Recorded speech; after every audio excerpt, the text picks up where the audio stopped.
કરવાનું શું? હેલો, કેમ છો બધા? મજામાં ને? તો દોસ્તો આપણે આ બાઉલની અંદર 200 સવાલો રાખેલા છે, જેમાં પર્સનલ, અતરંગી, ડબલ મિનિંગ, અને તમે સમજી જો કે આપણા સવાલો હશે તો કયા લેવલના હશે. તો આ વ્યક્તિઓએ આ 200 સવાલોમાંથી 15 ચિઠ્ઠી ઉપાડીને એનો જવાબ આપવાનો છે. સાચું કહું ને તો હું આ સેગમેન્ટ બનાવતો હતો ને ત્યારે મને જે વિચારીને મજા આવતી હતી ને એનાથી 7 ઘણી મજા આવી છે. અને તમને મજા ના આવે ને તો કોમેન્ટમાં મને જરૂર કહેજો. અને હા, તો આપણે હવે આને ચાલુ કરી દઈએ, સમય બગાડવો નથી. અને હા, તમે વિડીયોમાં આગળ જતા ભૂલી જશો એટલી મજા આવવાની છે, તો અત્યારે સબસ્ક્રાઇબ કરી દેજો. દિલ્હીનું કેપિટલ કયું છે? દિલ્હી ખુદ એક કેપિટલ છે. વાહ ભાઈ વાહ.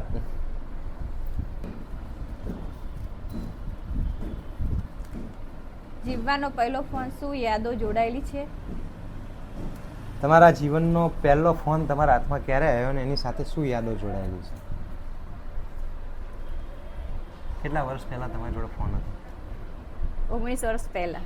19 વર્ષ પહેલા એની જોડે ફોન હતો. ફોન હતો એટલે કોકનો ફોનથી મેં ફોન કરેલો છે ભાવેશ. તો પહેલો ફોન કયો આવ્યો? પહેલો ભાવેશભાઈ ગિફ્ટ જ કર્યો છે. હા ના ના એટલે હા બરોબર સોરી. પહેલા પર્સનલ ફોન એમ કે. હા એ નાનું ડબલું જે આવે ને એ આપે તો ભાવેશ. હું શ્રીમંત કરીને ગઈ ને ત્યારે વાત કરવા માટે. ખબર છે? મારી યાદો કહેવાની મારે. બંને પોતાની પર્સનલ ફોન ઓકે, મારી પાસે પહેલો ફોન આવ્યો તો સેગમ કંપનીનો હતો અને એની અંદર રિંગ વાગતી હતી. ટી ટી ટી ટી નહોતું થતું, રિંગ વાગતી હતી. એ ફોન મારા જીવનનો પહેલો ફોન હતો. અને એના પછી મને મ્યુઝિકનો બહુ શોખ હતો એટલે મેં સેમસંગ ગુરુ લીધો, જેની અંદર સાઉન્ડ સિસ્ટમ બહુ મસ્ત હતી. એટલે મને મ્યુઝિકનો બહુ શોખ હતો ને એના હિસાબથી હું મારા આજની તારીખમાં મારા ખીચામાં ઇયરફોન હોય જ. એટલે એ અંદર પડ્યું છે અત્યારે મંગળવારના હિસાબે, રજાના હિસાબે.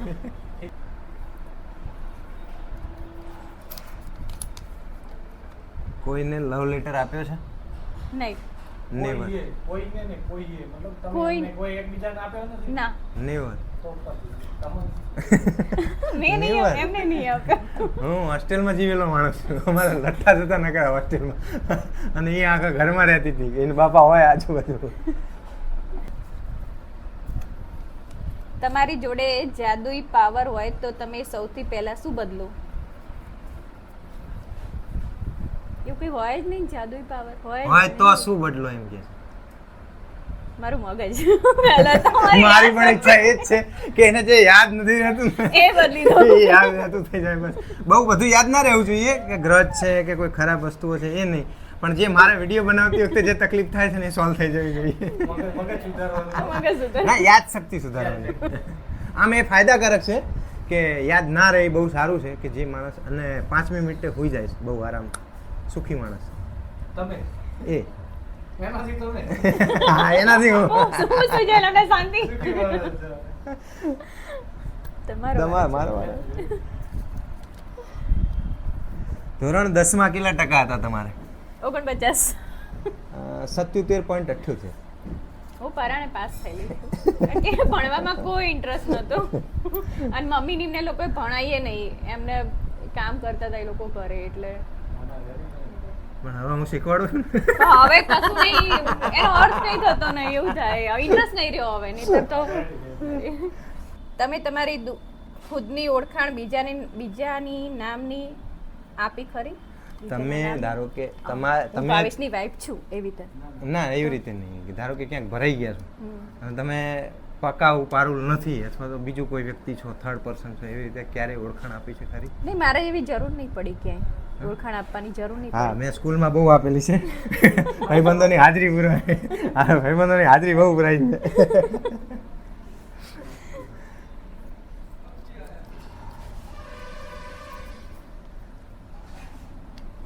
મંદિરેથી ચંપલ ચોરવાનું બંધ કરી દીધું છે કે નહીં? આવું સવાલ ના. હા કે ના? હવે કોઈ દિવસ ચોર્યા જ નથી.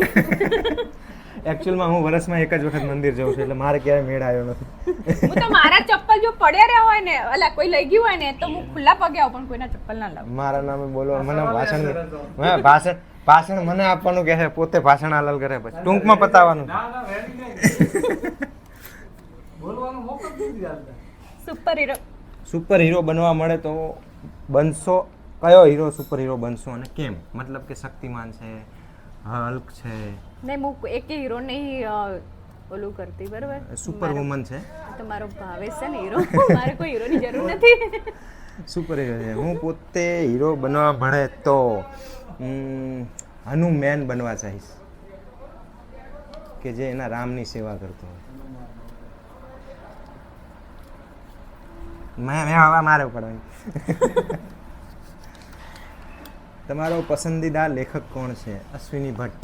અને આને વાંચવાનો કોઈ શોખ નથી.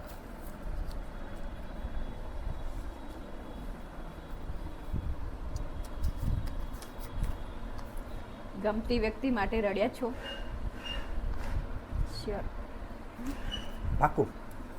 મારે તો તમે તો ન વાંચો. હા, મારે તો ઘણા બધા એવા પર્સનલ પ્રસંગો પણ છે કે મારા ફ્રેન્ડ્સ કે જ્યારે એ દુઃખી હોય અથવા તો એ તકલીફમાં હોય, એમની સામે તો ના રડીએ કે આપણે એને રડવા ના પડતા હોય, પણ ઘણી બધી વખત એવું થતું હોય કે મને ખુદને એવું થતું હોય કે આને હું કેવી રીતે બહાર કાઢું. એ વિચારવામાં હમણાં એક ભાઈબંધ મેં લવ મેરેજ કરવાના હતા, ફસાઈ ગયો હતો પીછ. એને રડતો જોઈને હું ખુદ રડવા માંડ્યો. બંને બાજુ ઇમોશનલ.